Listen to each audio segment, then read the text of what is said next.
Tom, what is an An exoskeleton to you? exoskeleton is a device that's worn. It's a device that typically assists or helps people while doing a task. It helps their motion. It's been used to reduce fatigue. It's been used to maybe improve quality, like draw a better straight line. We've been saying that exoskeletons um, can be powered or unpowered, and we've been saying exoskeletons can be, let's say, either for the arms or upper body, or typically exoskeletons can be for the lower body. And I'm most particularly interested in exoskeletons for the occupational market. So exoskeletons that are used in manufacturing or in the or industry or logistics in that sense. Thanks, Tom. My name is Bobby Marinov, and I'm the founder of the Exoskeleton Report, and I'm with Dr. Tom Sugar, who is the director of the Wearable Robotics Association. ASTM International defines exoskeletons as a wearable device that augments, enables, assists, and or enhances physical activity through mechanical interactions with the body. So I've personally been part of the committee that has come up with this term, and the exoskeleton report has a slightly different definition. So it has to be a device that is fitted between one or more of the human joints, and it can assist, augment, but it can also be a resistive device that purposely pushes against or tries to prevent the motion of a joint. That is the only difference where I differ with the ASTM International definition. You're saying it could be a device that like resists the motion. So maybe you wanted it would just hold your arm and resist it from falling down, something like Yeah, that. some famous examples of resistive exoskeletons.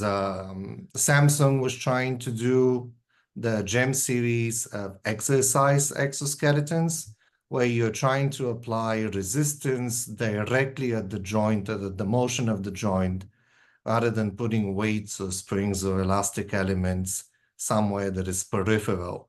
And then you would have sensors at the exact center of rotation at the joint, so you have a better idea of what is the exercise that is happening. And you can, if it's a powered variation on that, you can even have sensors and motors that change the resistance. NASA has had a wearable device for astronauts. So Yes. rather than having gym equipment, to have a resistive suit that tries to fight the loss of muscle density, the loss of muscle mass while you're in space. And there's another example that comes to mind, and I'm sure that there's many more. There was an aging simulator by an Yes. insurance company where the exoskeleton would purposely lock up your knee to simulate bad knees that the senior citizen could experience, purposely throw off your balance by locking up joints randomly or semi-randomly to show why the elderly are sometimes crouching when they're walking, where their muscles are fine, they don't trust the muscle control. So their exoskeleton was a way for individuals to experience what being old would feel like. What is something that is similar to an exoskeleton but is not an exoskeleton? About a cobot, where people think about a robot that's next to you that is supposed to assist you. So there's cobots that, let's say, hold a item for you, or maybe hold a tool for you, and it allows you to do some work at the workplace. But that device is not, I mean, it does interact with you, right? So if the cobot is holding a tool and you're, working with that tool a little bit, you do have some interactions, but it's not directly worn. You know, I mean, it's not on the shoulder or on your arm, but that would be something I think that would be very similar that, you know, industry would be thinking about. Um, so I think that would be one example. Do you have any other examples that? Yeah, so to recap your example, it's a device. It does physical work Yes, with you, but it is not a wearable device. So right. it fails that part of the definition. Yeah, I have one. Last year, there was a lot of buzz about these gloves that assembly workers can wear, and it will beep and blink if the wrong bin is being accessed. So you have something that you're trying to assemble, and your workstation is set to, you go to bin 1, bin 2, bin 3, bin 4, and you go in the wrong order, then it will start to beep and blink. Okay, So that is now a wearable. It is a device, but it does no physical work. It will not help you physically pick anything. It will not help you hold on to components like a powered glove exoskeleton would. So it's missing that physical interaction. Something right, like a smartwatch is a wearable, it's a device, but it can only beep, blink, vibrate. It can give you information that something is happening, but it will do no physical work right, to assist or resist or in any way help with the manipulation or completion of that task. right. So that's good. So we gave two examples. One example was a robot doing work, but it was not wearable. And in your second example, you gave a wearable device, but it did not, but it wasn't doing work. But it doesn't do mechanical work. Right, Right, precisely. right. So that's Um, two nice examples. Another example that I think is like really close to an exoskeleton is my dad works with these golf training robots, which is a 7-axis motorized Titanic device that holds a golf stick on one end and the user holds the golf stick on the other end as normal.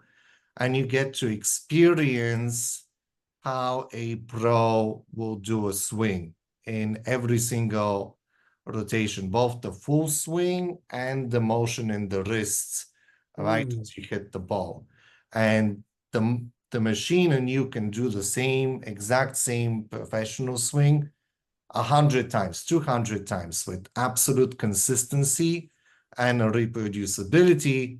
But that is again more of a cobot rather than a wearable device. So again, it is not an exoskeleton. What about completely elastic setups? Like there's multiple of them for foot drop, where it's a band that goes on your ankle, a band that goes on the shoe, and it's elastic jumper like a cord. hmm hmm So I think you and I have had some discussions on that, whether they are or are not an exoskeleton, because that question gets down to, are these braces or are these orthotic devices an exoskeleton? And in some sense, I actually come down on the idea that if I was to build a smart bracing system that adds some springs to it, I kind of almost think that it is a passive exoskeleton that basically stores some energy at that joint or resists the motion of a joint, or, you know, let's say helps the ankle move back and forth properly or gives some stability of that inversion, eversion.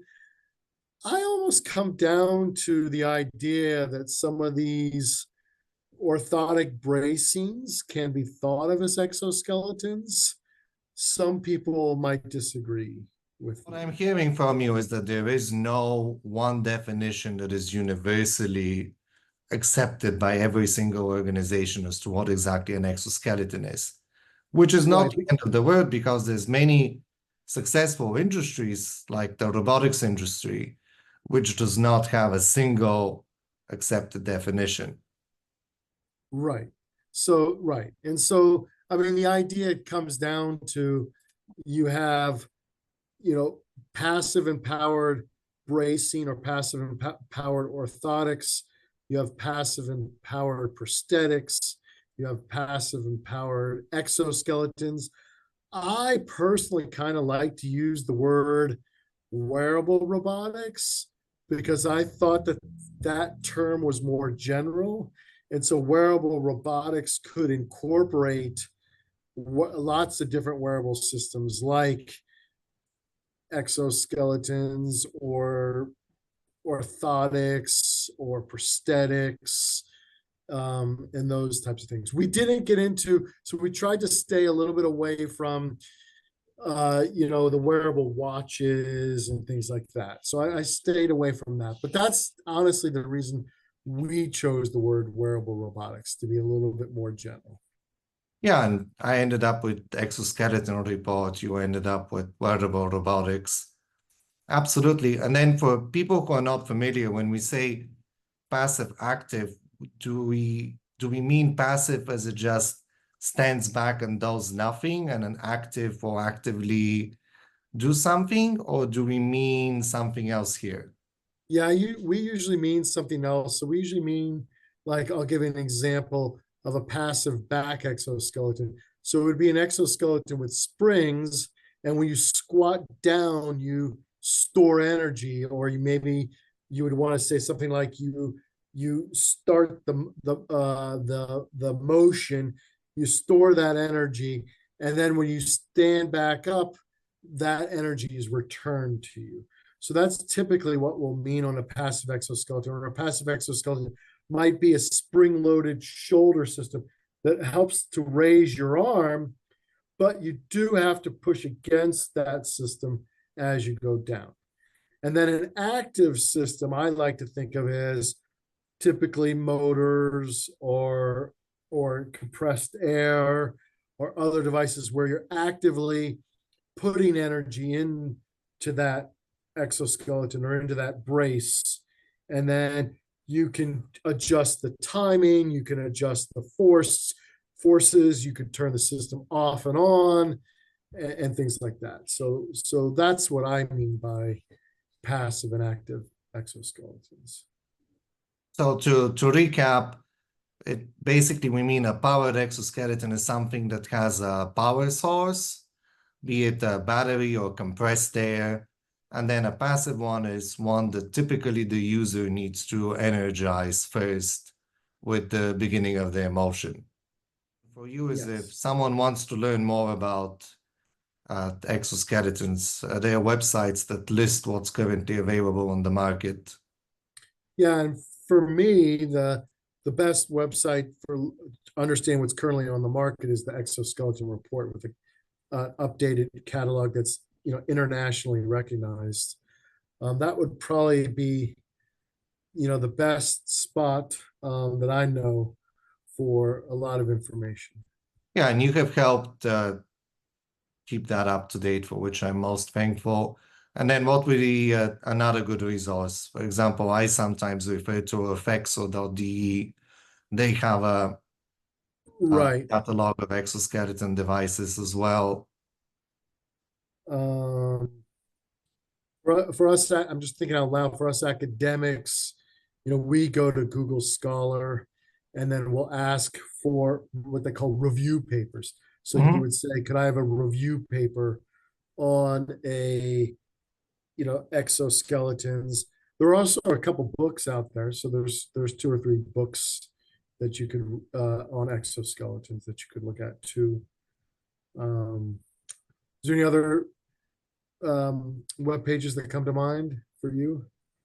I think at one point, V-Day, which is the European Trade Association on Exoskeleton Producers, had some sort of like an exo resource, but I haven't been to it in a while. Maybe that can be a separate video where we Yeah, that could maybe try be a to list what are some of the best books on exoskeletons, where to search for papers, give a preview to the different websites that are out there. right. Because I was thinking too that there's some integrators that are looking, and it's just starting, but there's some integrators that are saying, I'll sell 4, 5, 6 different types of exoskeletons, and you can go there. So like maybe there's an ergonomics company that's an integrator. So in that sense. Wonderful. Well, thanks for your time. Thank you, Bobby.